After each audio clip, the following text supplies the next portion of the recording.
देखो यार, अगर तुम लोग सीएम पंक के फैन हो तो ये वीडियो तुम्हारे लिए होने वाली है, क्योंकि सीएम पंक के टीएनए में डेब्यू को लेकर टीएनए रेसलिंग की तरफ से काफी बड़ा खुलासा हो चुका है। दी आइकॉन स्टिंग के डब्ल्यूडब्ल्यूई पर रिटर्न होने को लेकर लेक्स लूगर का काफी बड़ा स्टेटमेंट आ चुका है। एईडब्ल्यू के रेसलर्स के डब्ल्यूडब्ल्यूई ज्वाइन करने को लेकर बुली रे का काफी बड़ा स्टेटमेंट आ रहा है। तो वहीं रेसलिंग बिजनेस के अगले 2 जनरेशनल टैलेंट को लेकर विल ऑस्प्रे ने काफी बोल्ड स्टेटमेंट दे दिया है। तो गाइस चलिए बिना किसी देरी के शुरू करते हैं इस वीडियो को। और सबसे पहले बात करेंगे एईडब्ल्यू के आज हुए डायनामाइट शो की।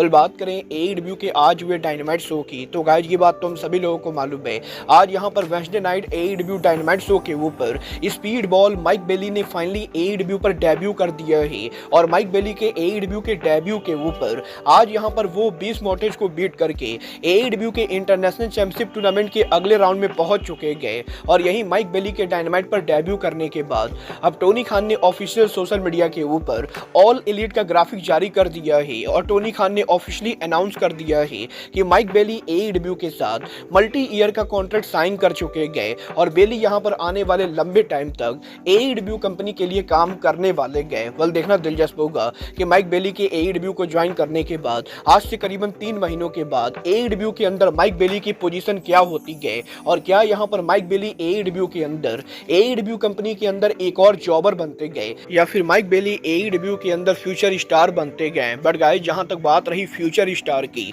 तो यहीं एईडब्ल्यू के अंदर आज एईडब्ल्यू के 2 of the biggest home grown superstar MJF और हैंगमैन एडम पेज के कन्फ्रंटेशन होने के बाद अब एमजेएफ और हैंगमैन एडम पेज को लेकर डब्ल्यूडब्ल्यूई हॉल ऑफ फेमर बुली रे ने काफी कंट्रोवर्शियल ट्वीट कर दिया है।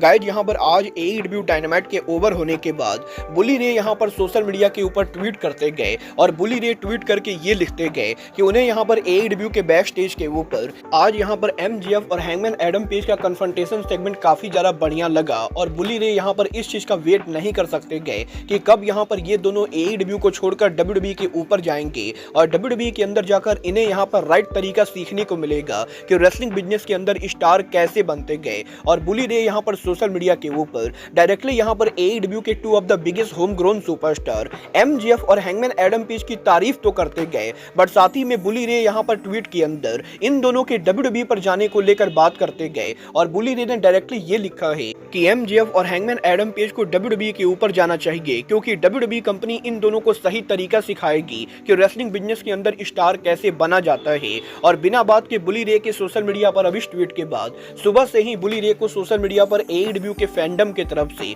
लगातार गालियां पड़ रही गए, जो मेरे हिसाब से बुली रे पूरी तरह से डिजर्व करते गए। क्योंकि बिना बात के एईडब्ल्यू के डायनामाइट शो को लेकर बुली रे का एईडब्ल्यू के 2 बिगेस्ट होम ग्रोन रेसलर्स का डब्ल्यूडब्ल्यूई पर जाने को लेकर बात करना डेफिनेटली यहां पर कहीं से भी जस्टिफाइड नहीं गए। और मेरे भी ये समझ में नहीं आ रहा है कि बुली रे बिना बात में उड़ता तीर क्यों लेते गए, क्योंकि इस बात में कोई भी शक नहीं गए कि एमजेएफ और हैंगमैन एडम पेज के एईडब्ल्यू पर आने से पहले इन दोनों को यहां पर ज्यादा लोग नहीं जानते थे। और एईडब्ल्यू कंपनी वो कंपनी गए जिसकी वजह से एमजेएफ और हैंगमैन एडम पेज इतने बड़े स्टार बने गए। और इसके बाद भी अगर बुली रे सोशल मीडिया पर ट्वीट करके ये बोलेंगे कि एमजेएफ और हैंगमैन एडम पेज को रियल स्टार बनने के लिए डब्ल्यूडब्ल्यूई कंपनी के ऊपर जाना चाहिए, तो ये यहां पर मेरी समझ से बाहर है। डेफिनेटली यहां पर इस पूरे मामले का सिर्फ एक ही आंसर है, और वो आंसर है बुली रे का डब्ल्यूडब्ल्यूई के पेरोल पर होना। क्योंकि ये बात हम सभी लोगों को मालूम है, हाल फिलहाल में बुली रे डब्ल्यूडब्ल्यूई के अंदर कोच के तौर पर काम कर रहे गए और साथ ही में वो डब्ल्यूडब्ल्यूई के एलएफजी शो के अंदर भी काम कर रहे गए। और क्योंकि बुली रे डब्ल्यूडब्ल्यूई के पेरोल के ऊपर है,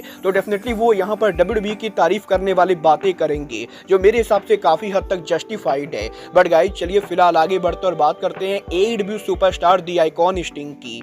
बात करें अगर यहाँ पर स्टिंग की, तो गाइस ये बात तो हम सभी लोगों को मालूम है, स्टिंग यहाँ पर लास्ट ईयर एईडब्ल्यू और रेसलिंग बिजनेस से रिटायर हो चुके गए। और यही लास्ट ईयर स्टिंग के रिटायर होने के बाद अब यहाँ पर स्टिंग के डब्ल्यूडब्ल्यूई पर इस साल रिटर्न होने को लेकर स्टिंग के क्लोज फ्रेंड लेक्स लूगर का काफी बड़ा स्टेटमेंट आ रहा है।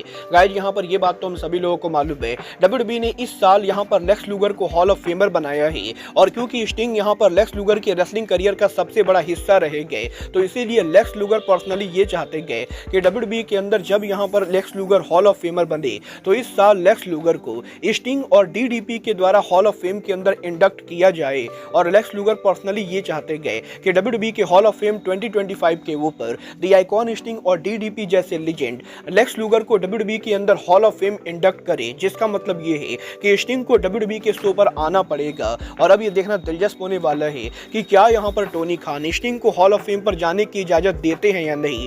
वेल गाइज, मेरे हिसाब से अगर यहाँ पर लेक्स लूगर के हॉल ऑफ फेम इंडक्शन के ऊपर सच में यहाँ पर स्टिंग जाना चाहते गए तो टोनी खान इसके लिए मना नहीं करेंगे, क्योंकि लास्ट ईयर जब स्टिंग AEW पर उनका लास्ट मैच लड़ रहे थे तो लेक्स लूगर और DDP दोनों यहाँ पर अरीना के अंदर थे। और इसीलिए यहाँ पर मुझे नहीं लगता है कि टोनी खान यहाँ पर लेक्स लूगर के हॉल ऑफ फेम इंडक्शन के लिए द आइकॉन स्टिंग को WWE पर जाने से मना करेंगे। मतलब ये तो आने वाला टाइम बताएगा कि स्टिंग यहाँ पर लेक्स लूगर को हॉल ऑफ फेम इंडक्ट करने के लिए WWE के हॉल ऑफ फेम पर रिटर्न करते हैं या नहीं। बट गाइज, जहां तक बात रही रिटर्न करने की तो गाइज यही CM पंक के WWE पर रिटर्न करने के बाद अब इस हफ्ते यहां पर TNA के एक्स डिवीजन चैंपियन मूज ने यहां पर CM पंक के TNA में डेब्यू को लेकर मेजर अपडेट दी गए, जहां पर इस हफ्ते मूज और ओबा फेमी के NXT चैंपियनशिप मैच के बाद यहां पर सोशल मीडिया के ऊपर मूज ने CM पंक के साथ बैक स्टेज से पिक्चर को शेयर किया है। और क्योंकि CM पंक यहां पर इस हफ्ते NXT के बैक स्टेज एरिया पर मौजूद थे तो मूज यहां पर CM पंक के साथ सोशल मीडिया पर पिक्चर शेयर करके ये लिखते गए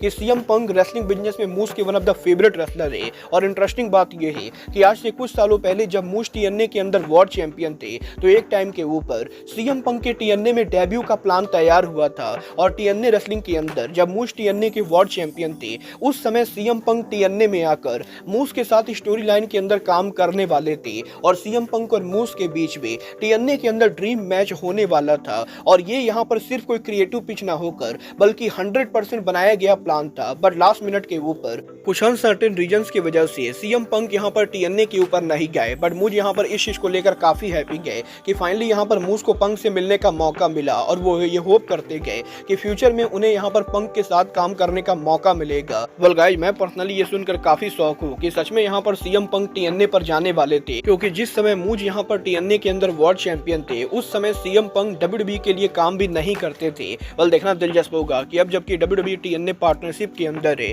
तो क्या यहाँ पर फाइनली पंक फ्यूचर में TNA पर जाते हैं या नहीं। बट गाइस, चलिए फिलहाल आगे बढ़ते और बात करते हैं AEW सुपरस्टार विल ऑस्प्रे की।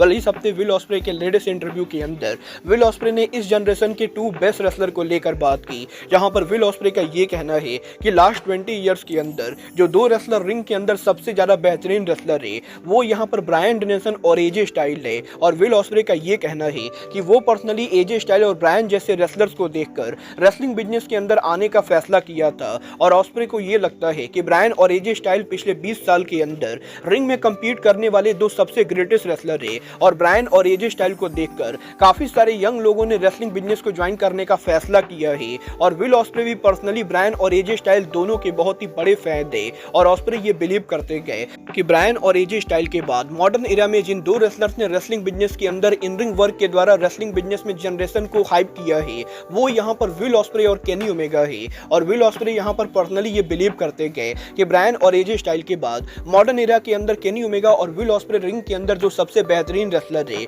और विल ऑस्प्रे यहाँ पर अपने आप को केनी ओमेगा के साथ इस जनरेशन के 2 ऑफ द ग्रेटेस्ट रेसलर के तौर पर देखते गए। और ऑस्प्रे ये होप करते गए कि केनी ओमेगा और विल ऑस्प्रे को देखकर आने वाले टाइम के अंदर काफी सारे लोग इंस्पायर होंगे और वो रेसलिंग बिजनेस को ज्वाइन करने का फैसला करेंगे। बट साथ ही में ऑस्प्रे ये भी बोलना चाहेंगे कि वो यहाँ पर खुद को केनी ओमेगा से कंपेयर नहीं करते गए, क्योंकि केनी ओमेगा ऑस्प्रे के मुकाबले काफी सीनियर रेसलर है। और केनी ओमेगा को अब भी यहाँ पर ऑस्प्रे अपने मेंटोर के तौर पर देखते गए। और रेसलिंग बिजनेस के अंदर केनी ओमेगा ने ऐसा बहुत कुछ किया है जो यहाँ पर अब तक ऑस्प्रे अचीव नहीं कर पाए गए, इसीलिए वो अब भी केनी ओमेगा को भी अपने आप से ऊपर रखते गए। बट ऑस्प्रे ये बिलीव करते गए कि आने वाले 10 सालों के अंदर जब रेसलिंग बिजनेस के अंदर रेसलर रिंग के अंदर 2 ऑफ द ग्रेटेस्ट रेसलर्स की बात करेंगे तो उसके अंदर ऑस्प्रे और ओमेगा का नाम शामिल होगा।